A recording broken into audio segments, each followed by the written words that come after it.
الحمد لله رب العالمين، وأشهد أن لا إله إلا الله وحده لا شريك له، وأشهد أن محمدًا عبده ورسوله. السلام عليكم ورحمة الله وبركاته። በበኒ እስራኤል ዘመን ሦስት ሰዎች መንገድ ይወጡና ይመሻል። በዚህም ምክንያት ወደ አንድ ዋሻ ለመግባት ይገደዳል። እዛው ውስጥ እያሉም ያልጠበቁት ነገር ይከሰታል። ዋሻው ውስጥ የገቡበትን ቀዳዳም አንድ ከአቅማቸው በላይ የሆነ የድንጋይ ቋጥኝ ተንከባሎ ይዘጋዋል። ምንም አይነት መፍትሄ እንደሌላቸው ይሰማቸዋል። ብዙም ሳይቆይ ካለንበት ጭንቀት ሊያወጣን የሚችለው አንድ አካል ብቻ ነው። ወደ እርሱም በሠራነው መልካም ሥራ መጣራት አለብን በሚል ሐሳብ ይስማማሉ። ከእነሱ አንዱም እንዲህ በማለት መልካም ሥራውን መናገር ጀመረ። ጌታዬ ሆይ፣ በዕድሜ የገፉና ያረጁ የሆኑ አባትና እናት ነበሩኝ። እናም በጣም እንከባከባቸው ነበር። እነሱን ምግብ ሳላበላ ቤተሰቦቼንም ሆነ ራሴን አላስቀድምም ነበር። ታዲያ ከዕለታት አንድ ቀን እንጨት ለቀማ ወጥቼ ከተመለስኩ በኋላ ወተትን አልቤ ለማጠጣት ስገባ ተኝተው አገኘኋቸው። እነሱን መቀስቀስን ከእነርሱ በፊት ልጆቼን ማጠጣትን ጠላሁኝ።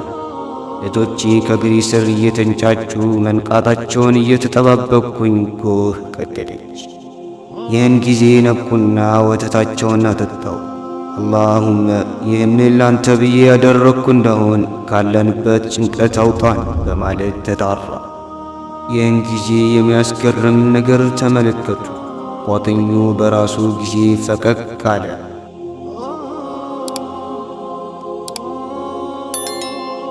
ይሁን እንጂ የሚያስወጣቸው ያክል አልነበረም። ሌላኛውም እንዲህ በማለት ቀጠለ።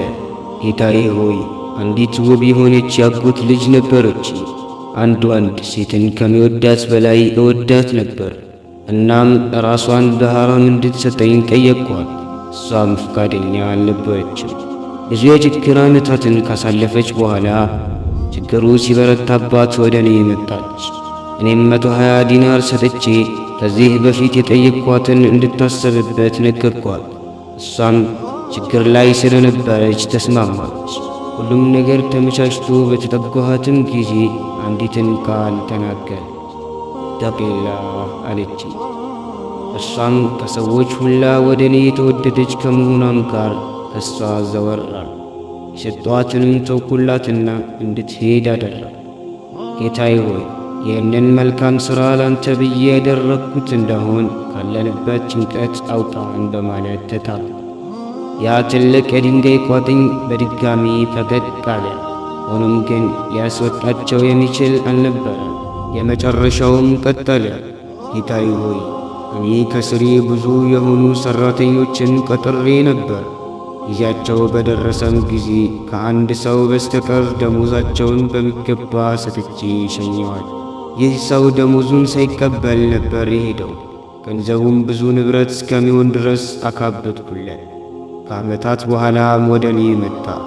አንተ የአላህ ባሪያ ሆይ፣ ደሞዜን ስጠኝ በማለት ጠየቀኝ።